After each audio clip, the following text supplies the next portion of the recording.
Good morning everybody. তোমাদের class 10-এর যে প্রবাহী তড়িৎ চ্যাপ্টারটা পড়াচ্ছিলাম, চলো তড়িৎ, তার একটা ক্লাস হয়েছিল। আজকে নেক্সট অংশটা করছি। আগের ক্লাসে আমরা যেটা পড়েছিলাম, একটা তড়িৎ কোষ কিভাবে তড়িৎ চালক বল সৃষ্টি হয় তড়িৎ কোষের মধ্যে, এবং কিভাবে তড়িৎ প্রবাহ হয় কোনো পরিবাহীর মধ্য দিয়ে, তড়িৎ প্রবাহ মাত্রা, এগুলো সম্বন্ধে জেনেছিলাম।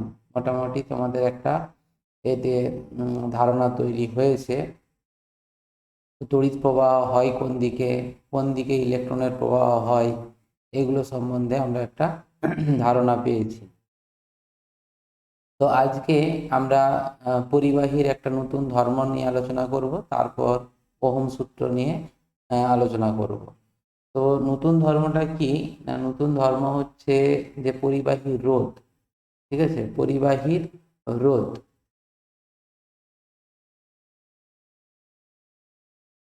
পরিবাহীর রোধ কাকে বলে?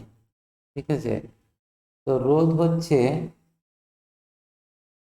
পরিবাহীর একটি বিশেষ ধর্ম, যে ধর্ম তড়িৎ পরিবাহ মানে পরিবাহীর মধ্য দিয়ে তড়িৎ প্রবাহে বাধা সৃষ্টি করে, তাকেই পরিবাহী রোধ বলা হয়। ঠিক আছে, যেমন আমরা প্র্যাকটিক্যাল লাইফে যেরকম দেখি, বাস্তব জীবনে, যে এরকম কোনো একটা যদি মেঝে হয়, এই মেঝের উপর দিয়ে যখন কোনো একটা বস্তুকে বল দিয়ে ঠেলে দাও, এরকম একটা বল প্রয়োগ করে ঠেলে দাও, তো কি হয় না, বস্তুটা কিছু দূর গতিশীল হওয়ার পর আবার থেমে যায়। তাহলে এই থেমে যায় কেন না, এটা আমাদের সাধারণ ধারণা আছে যে যখন এই বস্তুটাকে গতিশীল করা হয়, তখন সংস্পর্শ তল, বস্তু এবং মেঝের সংস্পর্শ তলে একটা বল প্রযুক্ত হয়। সেই বলটা কি, বস্তুর গতি বিপরীত দিকে। ঠিক আছে, তো এই বলটাকে ঘর্ষণ বল বলা হয়। এটা হচ্ছে ঘর্ষণ বল। এই ঘর্ষণ বল বস্তু গতিকে কি করে বাধা সৃষ্টি করে, যে কারণে বস্তুটা কিন্তু কিছু দূর গতিশীল হওয়ার পর থেমে যায়। ঠিক আছে, তো এই হচ্ছে বাধা বল। ঠিক সেই রকম ভাবে যখন কোনো একটা পরিবাহীর মধ্য দিয়ে, এই যদি কোনো একটা পরিবাহী হয়, এই পরিবাহীর মধ্য দিয়ে যখন ইলেকট্রন প্রবাহ হবে, ইলেকট্রন প্রবাহ না হলে তো তড়িৎ প্রবাহ হবে না। ধরো এই পরিবাহী দুই প্রান্তে একটা বিভব প্রভেদ প্রয়োগ করেছে, মানে এখানে একটা কোনো ব্যাটারি যুক্ত করে দিয়েছে। ঠিক আছে, ব্যাটারিটা পজিটিভ প্রান্ত, এটা নেগেটিভ প্রান্ত। এর মধ্যে যে মুক্ত ইলেকট্রনগুলো আছে, এই যে মুক্ত ইলেকট্রন, পরিবাহীর তো মুক্ত ইলেকট্রন থাকে, তো সেই মুক্ত ইলেকট্রনগুলো কি হবে না, তাদের যেহেতু চার্জ ঋণাত্মক, মানে তাদের আধানটা হচ্ছে ঋণাত্মক প্রকৃতির, নেগেটিভ, তারা কি হয় না এই পজিটিভ প্রান্ত দ্বারা আকৃষ্ট হয়। হ্যাঁ, তার মানে কি, এই দুই প্রান্তে অর্থাৎ এ এবং বি, এই যে দুটো প্রান্ত, এই দুটো প্রান্তের মধ্যে একটা বিভব পার্থক্য থাকে। সেই বিভব পার্থক্যকে আমরা ভি বলবো, যেটা ব্যাটারি বিভব পার্থক্যের সঙ্গে সমান। তাই বিভব পার্থক্যের জন্য ইলেকট্রনগুলো নেগেটিভ প্রান্ত থেকে পজিটিভ প্রান্তের দিকে গতিশীল হতে চায়, এইভাবে ইলেকট্রনগুলো গতিশীল হবে। ঠিক আছে, কিন্তু এইটার যত বেশি গতিশীল হবে, অর্থাৎ এই যে আমরা যে প্রবাহমাত্রা জানি, প্রবাহমাত্রা আই সমান কিউ বাই টি। কিউটা হচ্ছে এক একটি ইলেকট্রন, তার আধান। এখানে যদি এন সংখ্যক ইলেকট্রন থাকে, তাহলে এটা N into E by T হবে। ঠিক আছে, তাহলে এই ইলেকট্রনগুলো সব মিলিতভাবে যদি গতিশীল হয়, যত বেশি সংখ্যক ইলেকট্রন প্রবাহিত হবে, তত কি হবে, প্রবাহমাত্রার মানটা বৃদ্ধি পাবে। ঠিক আছে, যত আধানের পরিমাণটা বেশি হবে। তো স্বাভাবিকভাবেই এই ইলেকট্রনগুলো যখন প্রবাহিত হয় পরিবাহীর মধ্য দিয়ে, তখনই কি হয় না, ইলেকট্রন প্রবাহে বাধা সৃষ্টি হয়। এটা বিভিন্ন পরিবাহীর ক্ষেত্রে বিভিন্ন রকম হয়ে থাকে। ঠিক আছে, কোনো পরিবাহী ধরো একে খুব সহজেই যাতায়াত করতে দিচ্ছে, ইলেকট্রনগুলো খুব সহজেই এদিক দিয়ে চলে যাবে কোনো কোনো পরিবাহী। আবার কোনো কোনো পরিবাহী দেখা যায় কি, ইলেকট্রনগুলো গতিতে বাধা সৃষ্টি করছে। তো কোনো পরিবাহী তার তড়িৎ প্রবাহে যে বাধা সৃষ্টি করছে, সেটা যে ধর্মের জন্য হয়, তাকেই পরিবাহীর এই রোধ বলা হয়। ঠিক আছে, তো পরিবাহী রোধ কাকে বলে তার সংজ্ঞা পড়বে। আর এটাকে প্রকাশ করা হয় ক্যাপিটাল আর দ্বারা। আর হচ্ছে পরিবাহীর রোধ, যার একক, এটার একক হয় ওহম। ওহম। এই ওহম, এটা সিম্বল, এটা চিহ্ন হচ্ছে এরকম, ঠিক আছে? এটা ওহমের চিহ্ন। ওহম এককে প্রকাশ করা হয়, বা এটাকে বলা হয়ে থাকে, যেহেতু আমরা এখনো ওহম সূত্রটা পড়িনি, ওইখান থেকেই এর এককটা নির্ণয় করতে পারবো, যে আর সমান হচ্ছে V by I. V by I, তার মানে এটা বিভবের একক হচ্ছে ভোল্ট, ভোল্ট, এবং এটার হচ্ছে অ্যাম্পিয়ার, ঠিক আছে? তাহলে ভোল্ট পার অ্যাম্পিয়ারও কিন্তু রোধের একক হয়ে থাকে, ঠিক আছে? আচ্ছা, এখন আমরা ওহম সূত্রটা একটু পড়বো। আচ্ছা, এটাকে প্রকাশ করা হয়, রোধটাকে কিভাবে প্রকাশ করা হয়? রোধ বর্তনীতে যে প্রকাশ করা হয় সেটা সিম্বল, মানে এটা চিহ্ন আমরা বলবো, চিহ্ন। এটা হচ্ছে এরকম, এই যদি পরিবাহী হয়, পরিবাহী এই যে খাঁজ কাটা কাটা থাকে, এইটা হচ্ছে রোধের চিহ্ন, ঠিক আছে? এই খাঁজ কাটা, যেমন আমি রাস্তাটার বললাম যে কোনো মসৃণ যদি হয় তাহলে এরকম হয়, আর যখনই তলটা এরকম অমসৃণ হবে তাহলে এরকম খাঁজ কাটা থাকবে। তাহলে সেইখানে বস্তু গতিশীল হতে হতে হলে বেশি বাধা বল উৎপন্ন হবে, তার মানে ঘর্ষণ বল বেশি উৎপন্ন হবে। এটা কি রোধ বলা হচ্ছে আর কি, ঠিক আছে? এটা আমাদের ঘর্ষণ বলের ক্ষেত্রে গতিবিজ্ঞানে, কিন্তু তড়িৎ প্রবাহ বিজ্ঞানে রোধ কিন্তু এইভাবে প্রকাশ করা হয়। তো এটি হচ্ছে রোধের চিহ্ন, বর্তনীতে রোধকে এইভাবে প্রকাশ করা, ঠিক আছে? আচ্ছা, এইবারে আসছি আমরা এই ওহম সূত্র। ওহম সূত্রটা কি? তাহলে এই ওহম সূত্রটা বোঝার আগে জাস্ট আমি এই থিওরিটাই এখানটা একটু বলছি। দেখো, যদি এই পরিবাহী দুই প্রান্তে বিভব পার্থক্য বেশি করা হয়, তখন কি হবে? ইলেকট্রনগুলো বেশি জোরে গতিশীল হবে, খুব বেশি সংখ্যক ইলেকট্রন তখন এই পরিবাহীর মধ্য দিয়ে যাবে। যত প্রবাহের মানে ইলেকট্রন বেশি যাবে, তত কি হবে? প্রবাহমাত্রাটা বৃদ্ধি পাবে। তার মানে প্রবাহমাত্রাটা এই বিভব পার্থক্যের সঙ্গে সমানুপাতিক। বিভব পার্থক্য যত বাড়াবো, তত প্রবাহমাত্রাটা বৃদ্ধি পাবে, ঠিক আছে? তো সেই জন্য ভি সমানুপাতিক আই, এটা বলা হয়।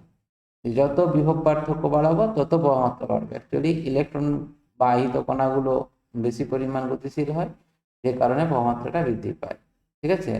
এইটাই হচ্ছে ওহম সূত্র। হুম। তাহলে ওহম সূত্র বলছে পরিবাহীর উষ্ণতা এবং অন্যান্য ভৌত অবস্থা। এখানে এই উষ্ণতা আর অন্যান্য ভৌত অবস্থা,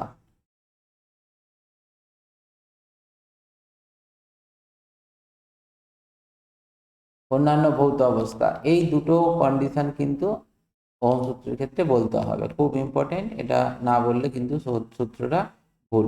উষ্ণতা স্থির থাকতে হবে, তার কারণ কি না, উষ্ণতা যত বৃদ্ধি পাবে তত কি হয় না, এই পরিবাহীর মধ্যে যে ইলেকট্রনগুলো আছে সেই ইলেকট্রনগুলো গতিশীল বেশি হয়, ঠিক আছে?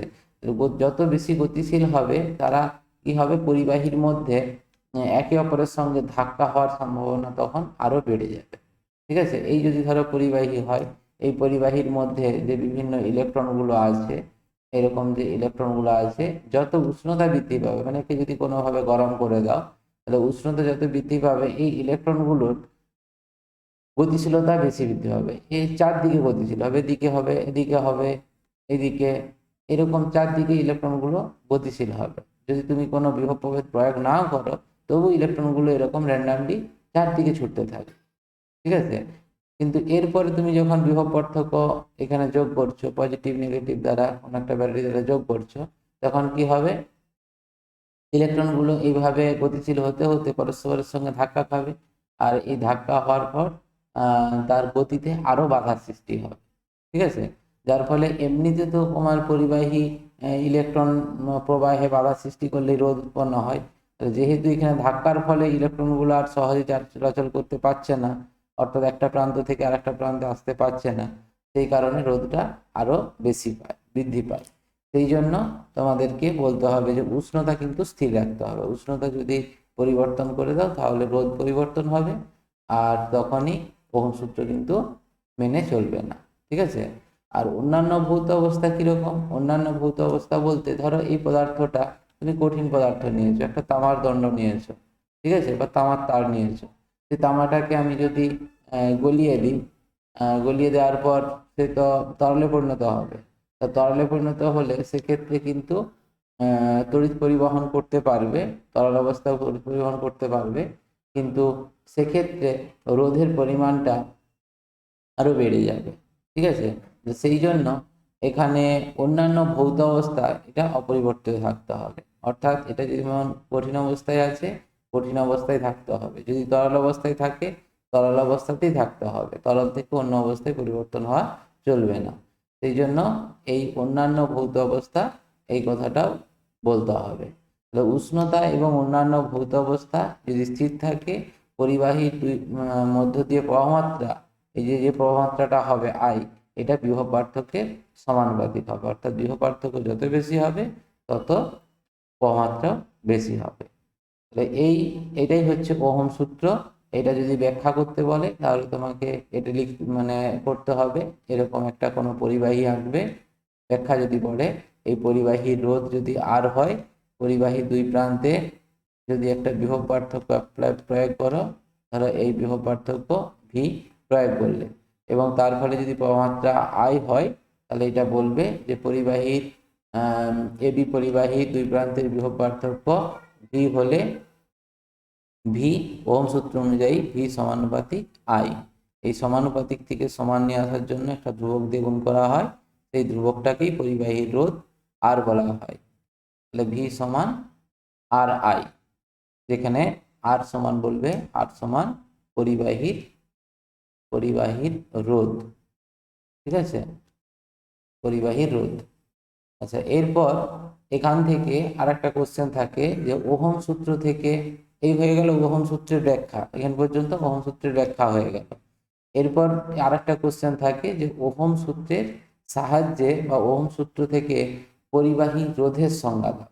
এই রোধের সংজ্ঞা প্রথমে যেটা বললাম সেটা একরকম, আর এটা একরকম। যেটা প্রথমে বললাম ওটা হচ্ছে যে শুধু যদি বলে যে পরিবাহী রোধ কাকে বলে, তো সেক্ষেত্রে বলবে যে পরিবাহীর বা কোনো পদার্থের যে ধর্মের জন্য কোনো তড়িৎ প্রবাহে বাধা সৃষ্টি করে সেই ধর্মটাকেই পরিবাহী রোধ বলা হয়।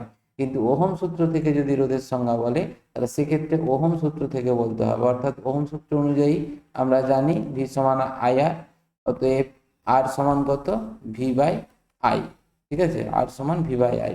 তাহলে বলতে হবে যে কোনো পরিবাহী দুই প্রান্তের বিভব পার্থক্য প্রয়োগ করলে পরিবাহীর মধ্য দিয়ে যে পরিমাণ তড়িৎ প্রবাহ হয় সেই বিভব পার্থক্য এবং তড়িৎ প্রবাহ মাত্রার অনুপাতকে পরিবাহী রোধ বলা হয়, ঠিক আছে, এটা বলতে হবে। এবার এইখান থেকে এককটা যেটা আমি একটু আগেই বললাম, এই এককটা তোমার আসছে ভোল্ট পার অ্যাম্পিয়ার, মানে রোধের একক। আর এর একক যদি বলো তাহলে বিভবের একক ইন্টু প্রবাহমাত্রার একক। বিভব পার্থক্যের একক ভোল্ট আর প্রবাহমাত্রার একক অ্যাম্পিয়ার। এই ভোল্ট পার অ্যাম্পিয়ার এইটাকেই বলা হয়, এই ভোল্ট পার অ্যাম্পিয়ার যেটা আছে এইটাকেই বলা হয় ওহম, ঠিক আছে, এইটাকেই ওহম বলা হয়, ওহম, ঠিক আছে। ওহম হচ্ছে প্রচলিত একক, এই এককটাই ব্যবহার করা হয় পরিবাহী রোধের ক্ষেত্রে। আচ্ছা, এই রোধের আবার কিছু তোমার মান বিভিন্ন রকম মান এককে প্রকাশ করা থাকে, বড় ছোট এককে, যেমন 1 কিলো ওহম এটা ইকাল টু 10⁻³ ওহম হয়। 1 মেগা ওহম, ঠিক আছে, 1 মেগা ওহম মানে M ohm equal to 10⁶ ohm হয়। আবার 1 গিগা ওহমও বলা যায়, এটাও থাকে, অত থাকে না। তোমরা এই মাইক্রো ওহমটা একটু করে রাখবে, মাইক্রো ওহম, এরকম মাইক্রো ওহম থাকে, এটা 10⁻⁻6 ওহম হয়। আর একটা করে রাখো 1 মিলি ওহম ইকাল টু 10⁻³ এত ওহম। এইরকম এই কয়েকটা সম্পর্ক করে রাখবে, বেশিরভাগটা তোমাদের এইটাই কাজে লাগে, এই কিলো ওহমটাই দরকার হয়, মেগা বা মাইক্রো মিলি এগুলো দরকার হয় না। ঠিক আছে। আচ্ছা, ওহম সূত্রটা বোঝার জন্য তোমাদের আগের দিন একটা যে ঘটনা বলেছিলাম, সেই ঘটনাটাই এখানে আর একটু রিপিট করছি। যে ধরো এখানে দুটো পাত্র আছে, সেই পাত্রটাকে একটা পার্শ্ব নল দ্বারা একটা যুক্ত করা আছে। ঠিক আছে, এরকম একটা পাত্র আর এটা একটা পাত্র, এই পার্সোনাল দ্বারা তোমার যুক্ত করা আছে। ধরো তোমার এটা এ পাত্র আর এটা বি পাত্র।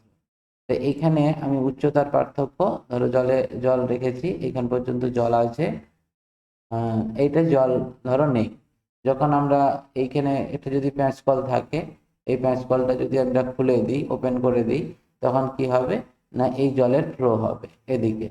এই জলের ফ্লো কতক্ষণ হবে না যতক্ষণ উচ্চতার পার্থক্যটা থাকবে, এটা আমরা জানি। তো এখান থেকে আমাদের একটা প্র্যাকটিক্যাল ধারণা আছে যে এই উচ্চতার পার্থক্যটা যত বেশি হবে, এই যে দুটো নলের মধ্যে উচ্চতার পার্থক্য যত বেশি হবে, তত জলের ফ্লোটা, জলের প্রবাহটা তত বেশি হবে। ঠিক আছে, যেটা আমরা ওহম সূত্রের ক্ষেত্রেও দেখলাম যে যত বিভব পার্থক্য বেশি হবে, বিভব পার্থক্য তত প্রবাহমাত্রা বেশি হবে। এইখানে ছিল তড়িৎ প্রবাহমাত্রা, আর এখানে হচ্ছে জলের প্রবাহমাত্রা। আর এখানে যেটা বিভব পার্থক্য বেশি হলে প্রবাহমাত্রা বেশি হতো, এখানে সেটা উচ্চতা বেশি হলে জলের প্রবাহটা বেশি হবে। এবারে রোধ ব্যাপারটা কি, রোধটা এইটা একটু ভাবো। এইটা হচ্ছে দেখো, যদি আমরা এই যে নলটা ব্যবহার করেছি, এই যে নলটা পার্শ্ব নলটা, এই নলটা যদি তোমার চওড়া হয়, এরকম যদি প্রস্থচ্ছেদটা যত বেশি হবে, তত কি হবে, তত বেশি পরিমাণ জল প্রবাহ হবে। ঠিক আছে, জলের প্রবাহটা বেশি হবে, মানে প্রবাহ মাত্রা তখন বেশি হবে। এখানেও ঠিক সেই রকম ভাবে আমরা যদি পরিবাহীটা একটু মোটা নিয়ে নিই, খুব মোটা পরিবাহী নিই, তাহলে দেখা যাবে কি রোধের পরিমাণটা কমে গেছে। ঠিক আছে, কেন হয় সেটা আমরা এর পরেই এক্সপ্লেন করব, যে পরিবাহী রোধ কোন কোন বিষয়ের উপর নির্ভর করে, সেটা জানলেই বুঝতে পারবো। ঠিক একই রকম ভাবে এই পরিবাহীটার যদি দৈর্ঘ্য অনেক বড় করে দেওয়া হয়, মানে নলটা যদি দৈর্ঘ্য অনেক বেশি করে দেওয়া হয়, তখন কি হবে না দেখা যাবে যে তখন কিন্তু কম পরিমাণ জলের প্রবাহ হচ্ছে। যেমন আমরা বাস্তব জীবনে দেখেছি যে ধরো কোনো একটা জমিতে জল দিতে হবে, কোনো কিছু সব ফসল আছে, সবজি হতে পারে, জমিতে যখন জল পাওয়ানো হয়, ধরো এখানে কোনো পাম্প চলছে, এই জায়গায় পাম্প চলছে, এখান থেকে পাইপের মাধ্যমে তোমার এই জায়গায় নিয়ে আসা হয়। এইটা তোমরা নিশ্চয়ই লক্ষ্য করে থাকবে বা বুঝবে যে যখন যত পাইপের দৈর্ঘ্যটা বেশি হবে, পাইপের দৈর্ঘ্যটা যত বেশি হবে, তত কিন্তু এখানে জল কম পরিমাণ পড়বে। দেখো একই পাম্প মেশিন, একই পরিমাণ জল পাঠানোর কথা, কিন্তু দেখা যায় কি যত নলের দৈর্ঘ্যটা বেশি হয়, তত জলের প্রবাহটা কিন্তু কমে যায়। ঠিক সেই রকম ভাবে পরিবাহীর দৈর্ঘ্য যত বেশি হবে, তত কিন্তু পরিবাহী রোধটা বৃদ্ধি পাবে, বাধাটা বৃদ্ধি পাবে, প্রবাহ তখন কমে যাবে। তো এইরকমই এখানে একটু ঘটনা আছে, যেটা পরিবাহী রোধ কোন কোন বিষয়ের উপর নির্ভর করে, সেটা আমরা এখানে এক্সপ্লেন করবো পরে। তো এরপর আমাদের তড়িৎ কোষে একটা অভ্যন্তরীণ রোধের ব্যাপার থাকে, নষ্ট ভোল্ট এবং অভ্যন্তরীণ রোধ, এটা সম্বন্ধে একটু জানতে হবে, যেটা আমরা ওহম সূত্র থেকেই বের করতে পারবো। নষ্ট ভোল্ট ও অভ্যন্তরীণ রোধ, অভ্যন্তরীণ রোধ, এই দুটো বিষয়ের উপর তোমাদের নেক্সট টপিকটা শুরু হবে।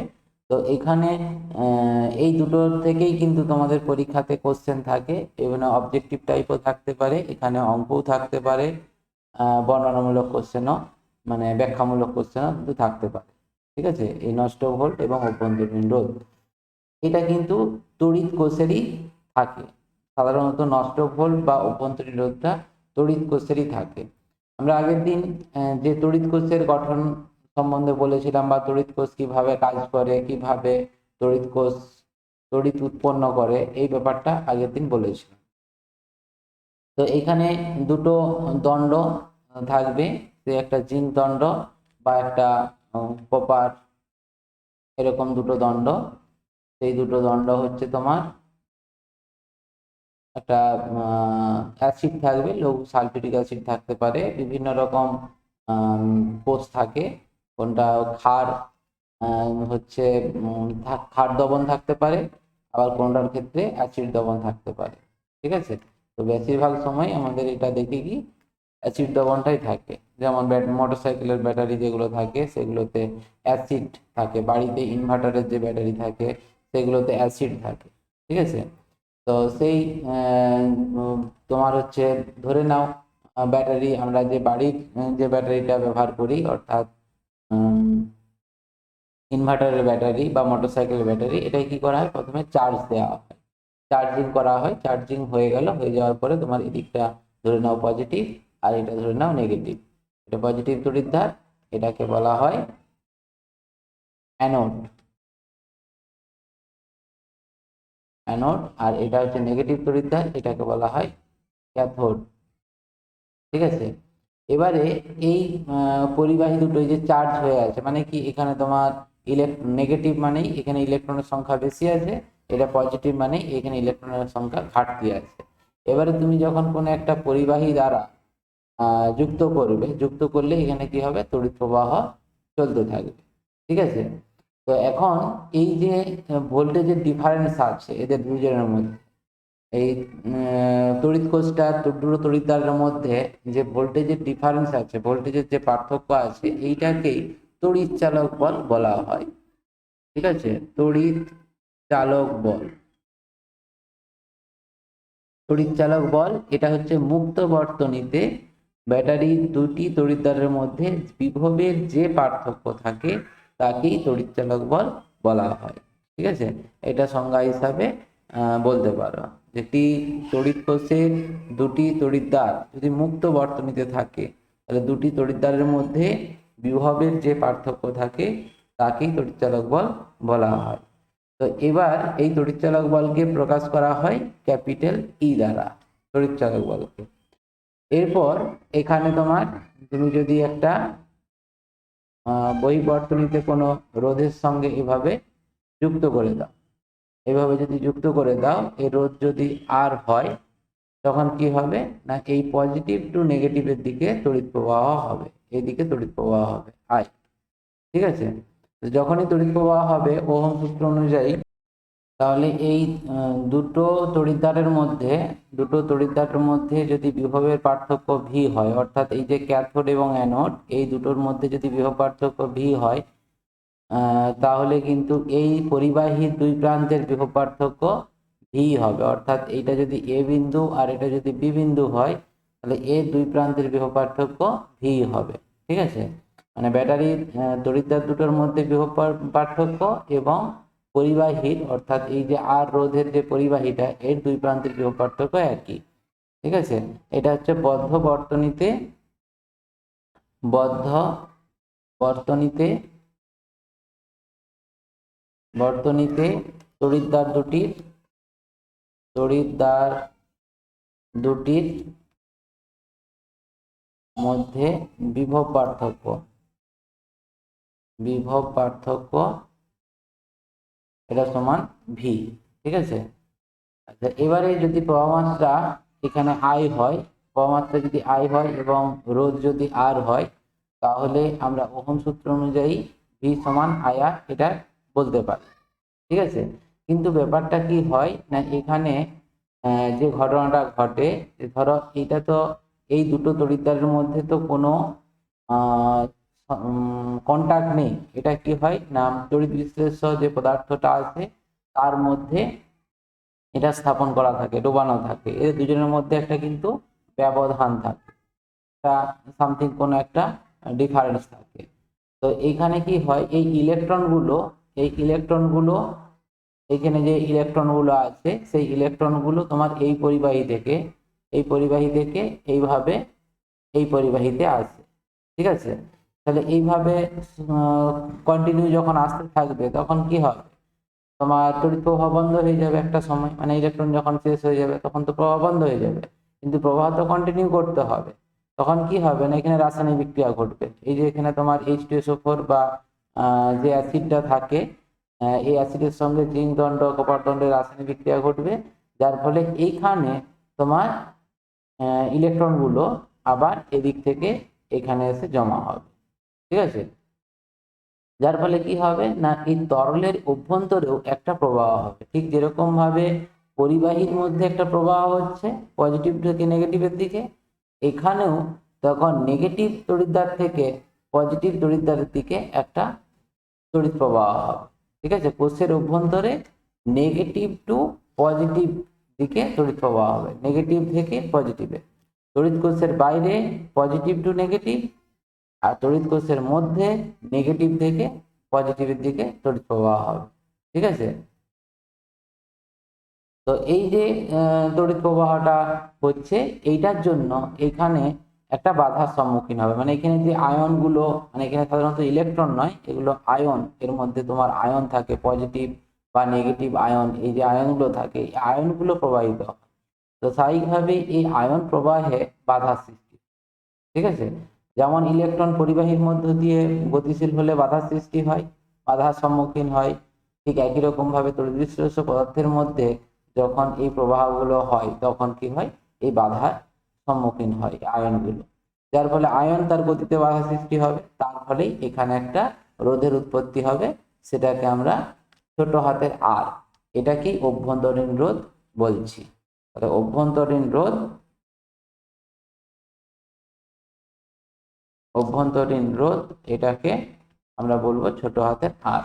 ঠিক আছে, তাহলে এই বর্তনীতে মানে টোটাল এখানে যে বর্তনীটা আছে, সেই বর্তনীতে মোট রোধটা কত হচ্ছে, মোট রোধ এটা তখন হয়ে যাচ্ছে, পরিবাহী রোধ ছিল আর, আর তার সঙ্গে যুক্ত হয়ে যাচ্ছে আবার কোষের রোধ, সেটাকে ছোট হাতের আর বলবো।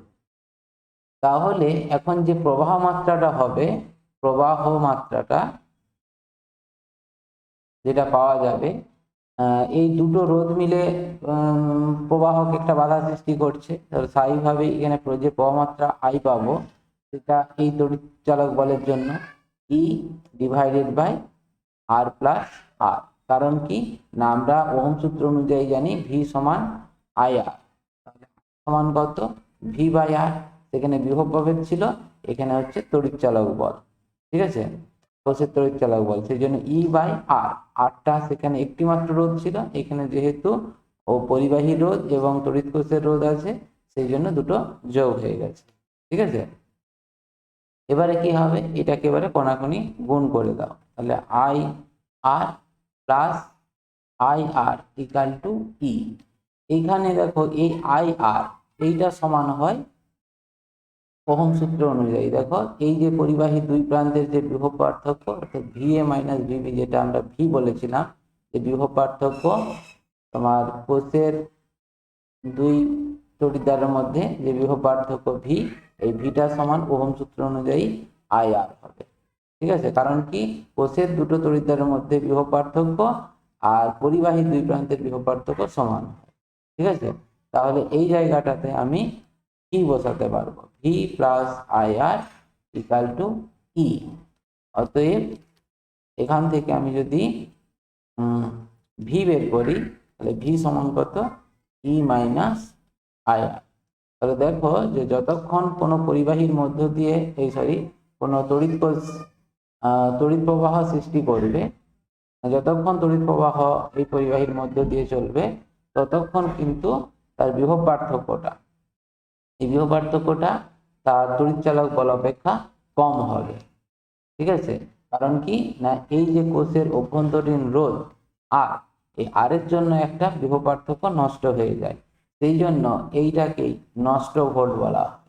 এইটা কোষের অভ্যন্তরে নষ্ট হয়ে যায়,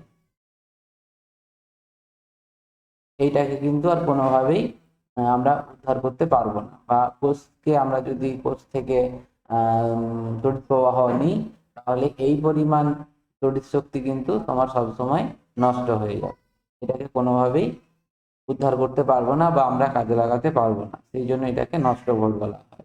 এটা রাশিমালা আইআর, নষ্ট ভোল্টের রাশিমালা আইআর এটাও বলা হয়, বা কোনো কোনো সময় যদি বলে যে তড়িৎচালক বল এবং বিভব পার্থক্য দেওয়া আছে, তাহলে সেক্ষেত্রে আইআর সমান আবার ই মাইনাস ভি এটাও লেখা হয়। ঠিক আছে, আইআর সমান ই মাইনাস ভি এইভাবেও নষ্ট ভোল্টকে প্রকাশ করে, বা আইআর শুধু আইআর দ্বারাও নষ্ট ভোল্ট নির্ণয় করা যায়। কোষের অভ্যন্তরীণ রোধ জানা থাকবে আর প্রবাহমাত্রা জানা থাকলে আমরা নষ্ট ভোল্ট নির্ণয় করতে পারবো। এবার এখান থেকে তোমাদের যে অবজেক্টিভ টাইপ কোশ্চেন থাকে বা ব্যাখ্যামূলক কোশ্চেন, সেটা কিরকম না বলবে যে কোষের অভ্যন্তরীণ রোধ কোন কোন বিষয়ের উপর নির্ভর করে। ঠিক আছে, তো কোষের অভ্যন্তরীণ রোধটা আসছে কিসের জন্য, না এই আয়নগুলো যে প্রবাহিত হয় এই আয়নগুলো প্রবাহে বাধা সৃষ্টি হওয়ার জন্য, বা এখানে যদি আয়নের সংখ্যা কম থাকে তাহলেও তোমার অভ্যন্তরীণ রোধটা বেশি হয়। ঠিক আছে, সেই জন্য এখানে যে তড়িৎ বিশ্লেষ্য পদার্থটা আমরা ব্যবহার করছি, অর্থাৎ H2SO4 এর মতন এরকম কোনো তড়িৎ বিশ্লেষ্য পদার্থ, তার প্রকৃতির উপর নির্ভর করছে। তারপর যে তড়িৎদ্বার দুটো ব্যবহার করা হচ্ছে এখানে ক্যাথোড এবং অ্যানোড হিসাবে, অ্যানোড এবং ক্যাথোড হিসাবে যে তড়িৎদ্বার দুটো ব্যবহার করা হচ্ছে তাদের উপরও নির্ভর করছে। ঠিক আছে, তাদের প্রকৃতির উপর। তারপর তাদের মধ্যবর্তী দূরত্ব, এই দূরত্বটা যত বেশি হবে, মানে এই আয়নগুলোকে বাধা অতিক্রম করতে বেশি পরিমাণ বাধা অতিক্রম করতে হবে, তো সেই কারণে বেশি পরিমাণ অভ্যন্তরীণ রোধ উৎপন্ন হবে। ঠিক আছে, তো এইরকম ভাবে পরিবাহী কোনো তড়িৎ কোষের অভ্যন্তরীণ রোধ এই বিষয়গুলোর উপর নির্ভর করে। আর একটা ব্যাপার বলতে বললাম, সেটা হচ্ছে কি এই পাতের ক্ষেত্রফল, অর্থাৎ অ্যানোড এবং ক্যাথোড এই যেটা নেওয়া হয়েছে এদের ক্ষেত্রফল যত বেশি হবে, ঠিক আছে, তত বেশি সংখ্যক আয়ন এরা উৎপন্ন করতে পারবে বা আয়ন নিতে পারবে, বেশি পরিমাণ অ্যাসিডের সংস্পর্শে আসতে পারবে, তার ফলে বেশি পরিমাণ আয়ন উৎপন্ন করতে পারবে, রাসায়নিক বিক্রিয়াটা বেশি হবে। সে কারণে তোমার ক্ষেত্রফল যত বেশি হয় তার অভ্যন্তরীণ রোধ তত কমে যায়। ঠিক আছে, আচ্ছা এখানে আরেকটা বিষয় আছে যে সক্রিয় তরল, আমরা যেটা H2SO4 মতন এরকম যে তরলটা ব্যবহার করছি, এই তরলটার উষ্ণতা যত বেশি হবে তত কিন্তু এর রোধ কম হবে। এইটা পরিবাহীর সঙ্গে কিন্তু একটু আলাদা হচ্ছে। পরিবাহীতে যেমন হতো কি, পরিবাহীর উষ্ণতা যত বাড়বে রোধ তত বেড়ে যায়, কিন্তু এইরকম তড়িৎ কোষের ক্ষেত্রে উষ্ণতা যত বাড়ানো হবে তার অভ্যন্তরীণ রোধ তত হ্রাস পায়। ঠিক আছে, তাহলে এইটা অভ্যন্তরীণ রোধ বা নষ্ট ভোল্ট সম্বন্ধে এই থিওরিটাই আছে। এরপর তোমাদের আরেকটি আছে যে পরিবাহীর রোধ কোন কোন বিষয়ের উপর নির্ভর করে। ঠিক আছে, এই পরিবাহীর রোধ কোন কোন বিষয়ের উপর নির্ভর করে।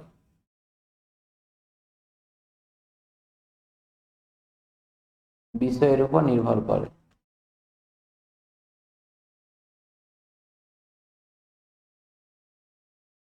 এটা তোমাদের 3 নম্বরের কোশ্চেন থাকে, একটা 3 মার্কের কোশ্চেন থাকে, কোন কোন বিষয়ের উপর নির্ভর করে, যেটা আমি একটু আগেই বলছিলাম যে জল পাওয়ানোর সময় তোমার পাইপের দৈর্ঘ্য যত বেশি হবে তত রোধ বেশি হয়, মানে জল তত কম পরিমাণ যায়, সেই জন্য পরিবাহীর দৈর্ঘ্য যত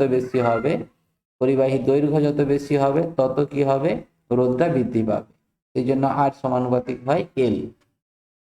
আবার কি হয় না, পাইপটা যত বেশি মোটা হবে তত কি হয়, বেশি পরিমাণ জল প্রবাহিত হয়, অর্থাৎ বাধাটা সেক্ষেত্রে কম হবে। সেই জন্য পরিবাহীর ক্ষেত্রেও ঠিক সেই রকম ভাবে পরিবাহীর এই যদি তোমার কোনো পরিবাহী হয়, এই পরিবাহীর প্রস্থচ্ছেদের ক্ষেত্রফল যত বেশি হবে, এটা হচ্ছে প্রস্থচ্ছেদের ক্ষেত্রফল এ, এটা যত বেশি হবে তার রোধ তত কম হবে, সেই জন্য ব্যস্তানুপাতিক হয় এর সঙ্গে। ঠিক আছে, এই দুটোকে যদি এবারে কম্পেয়ার করি তাহলে সেক্ষেত্রে আর সমানুপাতিক হয় এল বাই এ। এই সমানুপাতিক থেকে সমান নিয়ে আসার জন্য একটা ধ্রুবক গুণ করতে হয়, সেই ধ্রুবকটাকে রো বলা হয়। এই রো হচ্ছে কি, রো সমান পরিবাহীর রোধাঙ্ক, বলা হয়, রো হচ্ছে পরিবাহী রোধাঙ্ক। তো এইখান থেকে পরিবাহী রোধাঙ্কের সংজ্ঞা দিতে হয়। তাহলে পরিবাহীর রোধ কোন কোন বিষয়ের উপর নির্ভর করে সেটা বললে, একটা হচ্ছে উপাদান, মানে এই রোধাঙ্কটা এটা কিন্তু পরিবাহীর উপাদানের উপর নির্ভর করে। পরিবাহীর উপাদানের উপর নির্ভর করবে, উপাদানের উপর নির্ভর করে। ঠিক আছে, তার মানে কি বিভিন্ন পরিবাহী হলে তার রোধ বিভিন্ন হবে। এই কারণেই তোমার রূপার পরিবাহিতা সব থেকে বেশি হয়, তার রোধটা খুব কম হয়। ঠিক আছে, সেই তুলনায় লোহার যদি ধরা হয়, লোহার কিন্তু রোধটা অনেক বেশি, তার পরিবাহিতা অনেক কম হয়। পরিবাহিতা ব্যাপারটা পরে আসছি। যাই হোক, এখানে এই রোধাঙ্ক যত বেশি হবে তত রোধ বেশি হবে। ঠিক আছে, এটা আমরা প্রথম জানলাম। আচ্ছা, এরপরে এখান থেকে আমাদের রোধাঙ্কের সংজ্ঞা দিতে হবে। রোধাঙ্ক কাকে বলে? তাহলে সেটা সংজ্ঞা দেওয়ার জন্য এইটা আমরা লিখব, রো সমান আর এ বাই এল। ঠিক আছে, আমরা যদি একটু ক্যালকুলেশন থিওরিটিক্যালি বলি, থিওরিটিক্যালি যদি বলা হয় তাহলে এ ইকাল টু ধরো 1 আর এল ইকাল টু যদি 1 হয়, 1 হলে রো ইকাল টু আর হয়ে যাচ্ছে। দেখো, রো ইকাল টু আর। ঠিক আছে, তার মানে কি কোনো পরিবাহীর দৈর্ঘ্য যদি 1 হয় এবং তার প্রস্থচ্ছেদের ক্ষেত্রফলও যদি একক হয়, তাহলে ওই পরিবাহীর যে রোধ থাকে, যে রোধটা থাকে, সেই রোধটাকেই পরিবাহী রোধাঙ্ক বলা হয়। তার মানে এটা আমরা এরকম যদি কোনো একক উল্লেখ করে দিই, যদি 1 সেন্টিমিটার কোনো দৈর্ঘ্যের কোনো পরিবাহী যার প্রস্থচ্ছেদের ক্ষেত্রফল হচ্ছে 1 বর্গ সেন্টিমিটার, কোনো যদি পরিবাহী হয়, তাহলে তার দুই প্রান্তের যে রোধটা ওই পরিবাহীর, সেটাকেই বলা হচ্ছে তার রোধাঙ্ক, রো। ঠিক আছে, তাহলে এইটা সংজ্ঞা হিসাবে এরকম ভাবে দেওয়া হয়, 1 সেন্টিমিটার দৈর্ঘ্য এবং 1 বর্গ সেন্টিমিটার প্রস্থচ্ছেদের ক্ষেত্রফল বিশিষ্ট কোনো পরিবাহীর দুই প্রান্তের রোধকে বলা হয় রোধাঙ্ক। ঠিক আছে, এইটার একক কি? একক যদি বলা হয়, একক হলে এটা আর এর একক হচ্ছে ওহম, ইন্টু তোমার এর একক, ক্ষেত্রফলের একক যদি সিজিএসে বলো সেমি স্কোয়ার, আর দৈর্ঘ্যের একক সেন্টিমিটার, তাহলে এই সেন্টিমিটার এই সেন্টিমিটার একটা কেটে গেল, তাহলে সেই জন্য এটার একক হয়ে যাচ্ছে ওহম সেন্টিমিটার, বা এসআই পদ্ধতিতে। এটা সিজিএসে বললাম, এটা সিজিএসে, আর এসআই হলে তখন এটা ওহম মিটার। ঠিক আছে, এটা এসআই।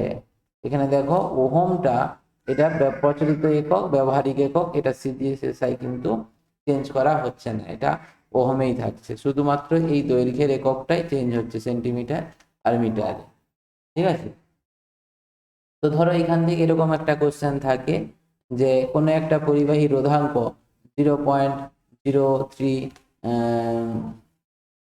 ওহম সেন্টিমিটার বলতে কি বোঝায়, এত ওহম সেন্টিমিটার বলতে কি বোঝায়, এরকম যদি কোশ্চেন থাকে, তাহলে তোমাকে বলতে হবে 1 সেন্টিমিটার, যেহেতু এখানে ওহম সেমি বলেছে, তাহলে তোমাকে এখানে বলতে হবে 1 সেন্টিমিটার দৈর্ঘ্য এবং 1 বর্গ সেন্টিমিটার প্রস্থচ্ছেদের ক্ষেত্রফল বিশিষ্ট কোনো পরিবাহীর, মানে ওই পরিবাহীর দুই প্রান্তের রোধ হয় 0.03 ওহম, এটি বলতে হবে। ঠিক আছে, এরকম ভাবে যে কোনো পরিবাহীর যদি রোধাঙ্ক বলা থাকে, তামার রোধাঙ্ক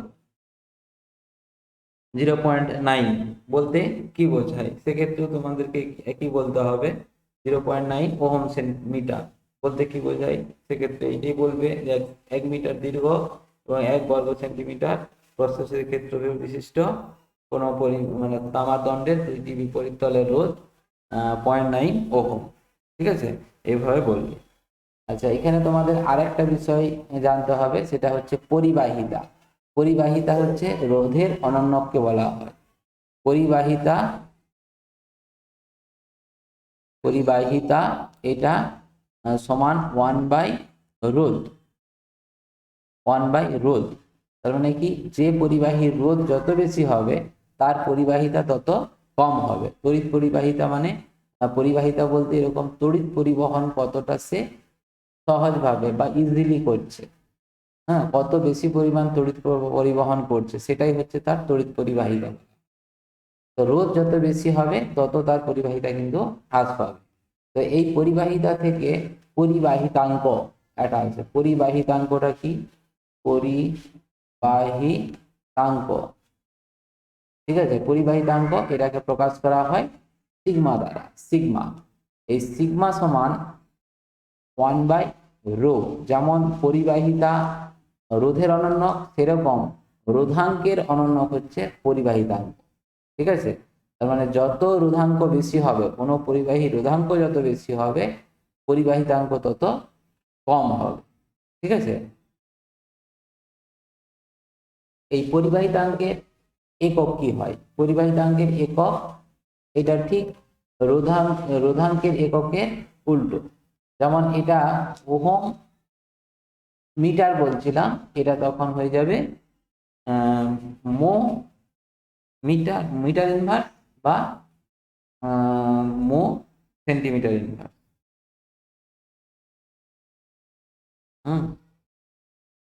যেমন ওহম এরকম স্পেলিং লেখা হয় OHM, এটাকে যদি উল্টি দেওয়া হয় তাহলে হয়ে যাচ্ছে দেখো মো MHO, মো।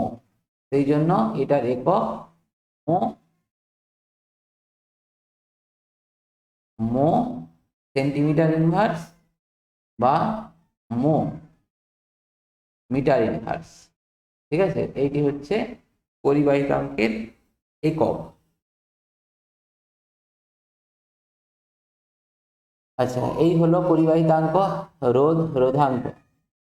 আচ্ছা, এরপর আমরা আরেকটি আসবো, সেটা হচ্ছে এই পরিবাহিতাঙ্ক উষ্ণতার উপর কিভাবে নির্ভর করে। এটা একটা লেখচিত্র আছে, এই লেখচিত্রটা তোমাদেরকে করতে হবে। তো এক্ষেত্রে যদি উষ্ণতা তোমার এই দিকে উষ্ণতা প্রকাশ করা হয় ডিগ্রি সেন্টিগ্রেডে, আর এইদিকে যদি পরিবাহী রোধাঙ্ক প্রকাশ করা হয়, তাহলে সেক্ষেত্রে যত উষ্ণতা বৃদ্ধি পাবে পরিবাহীর রোধ তত বৃদ্ধি পায়। ঠিক আছে, উষ্ণতা বৃদ্ধি পাবে পরিবাহীর রোধ বৃদ্ধি পাবে বা রোধাঙ্ক বৃদ্ধি পাবে সমানুপাতিকভাবে। ঠিক আছে, এই যে যে সমস্ত পদার্থ এইরকম ওহম সূত্র অনুযায়ী এইরকম একটি লেখচিত্র পাওয়া যাবে বা এই ওহম সূত্র মেনে চলবে, তাদেরকে ওহমীয় পরিবাহী বলা হয়। ওহমীয় পরিবাহী, এটা ওহমীয় পরিবাহী। আর যদি এরকম হয় উষ্ণতা বৃদ্ধির সাথে সাথে রোধাঙ্ক হ্রাস পাচ্ছে, ঠিক আছে, উষ্ণতা বাড়ছে, রোধাঙ্ক তোমার ধরো এরকম একটা রোধ ছিল সেখান থেকে হ্রাস পাচ্ছে, এরকম ধরো হ্রাস পাচ্ছে, তো সেক্ষেত্রে এটা অওহমীয় পরিবাহী বলা হয়। এটা ওহম সূত্র মেনে চলছে না, অওহমীয় পরিবাহী, এরা কিন্তু ওহম সূত্র মেনে চলে না। ঠিক আছে, আচ্ছা, এটা লেখচিত্রটা আমি একটু ভুল এঁকে দিলাম, এটা এরকম ভাবে হবে না। এটার প্রকৃতিটা এরকম, মানে রোধ ধরো 0 মানে টি ইকাল টু ডিগ্রি সেন্টিগ্রেডে সামথিং একটা ছিল, এখান থেকে এবারে যত উষ্ণতা বাড়বে রোধাঙ্ক তত হ্রাস পাবে, এরকম ভাবে লেখচিত্রটা হয়। এটা অহমীয় পরিবাহী হয়।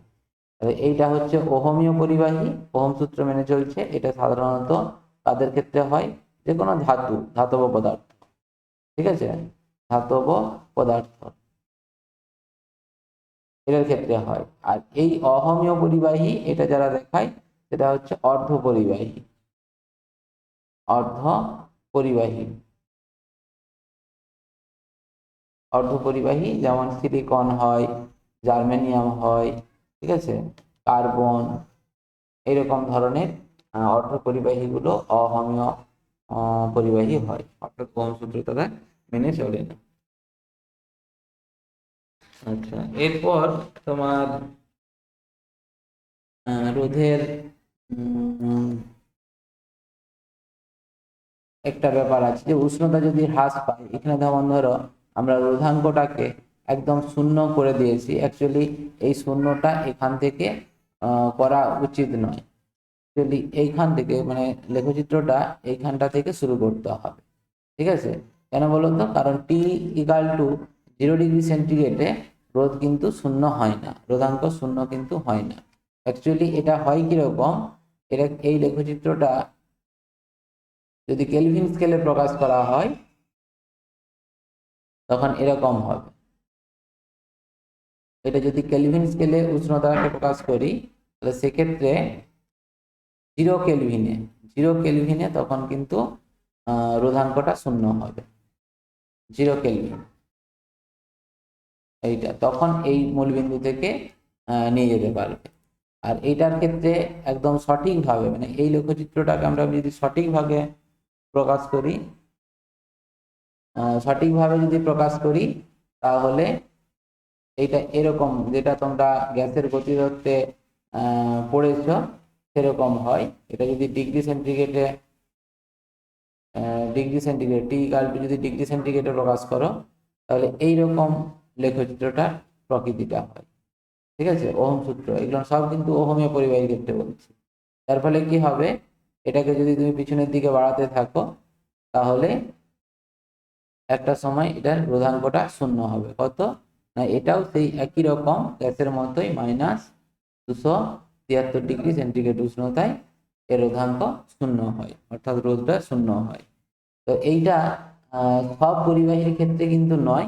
এই এই যে উষ্ণতায় তোমার রোধটা 0 হচ্ছে বা রোধাঙ্ক 0 হচ্ছে, এটা কিন্তু সকল পরিবাহীর ক্ষেত্রে নয়। এটা যেমন এই যে উষ্ণতায় 0 হয়, এটা বলে রাখি যে উষ্ণতায় কোনো পরিবাহী রোধ 0 হয় সেটাকেই তোমার সংকট উষ্ণতা বলা হচ্ছে। এই উষ্ণতাতে পরিবাহী সুপার কন্ডাক্টর মানে যার রোধ তখন 0 হয়, R=0 হয়ে যায়, তখন অতি পরিবাহী পদার্থে পরিণত হয়। এটাকে তখন সুপার কন্ডাক্টর বলা হয়। সুপার কন্ডাক্টরের রোধ 0 হয়। এটা বিভিন্ন পরিবাহীর ক্ষেত্রে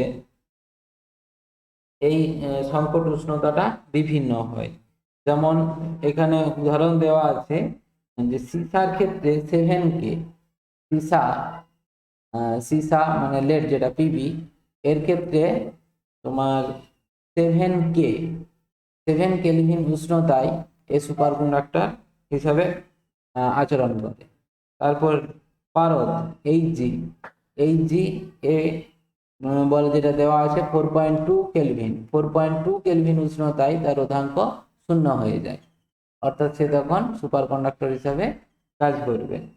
ঠিক আছে, দস্তা জিঙ্ক যেটা বলা আছে জিঙ্ক Zn, এটা হচ্ছে 0.85 এত কেলভিন উষ্ণতায় সুপার কন্ডাক্টর হিসাবে কাজ করবে, তখন রোধ তার 0 হয়ে যায় বা রোধাঙ্ক 0 হয়ে যায়। ঠিক আছে, এটা কিন্তু বিভিন্ন পরিবাহীর ক্ষেত্রে বিভিন্ন উষ্ণতায় রোধাঙ্ক 0 হয়।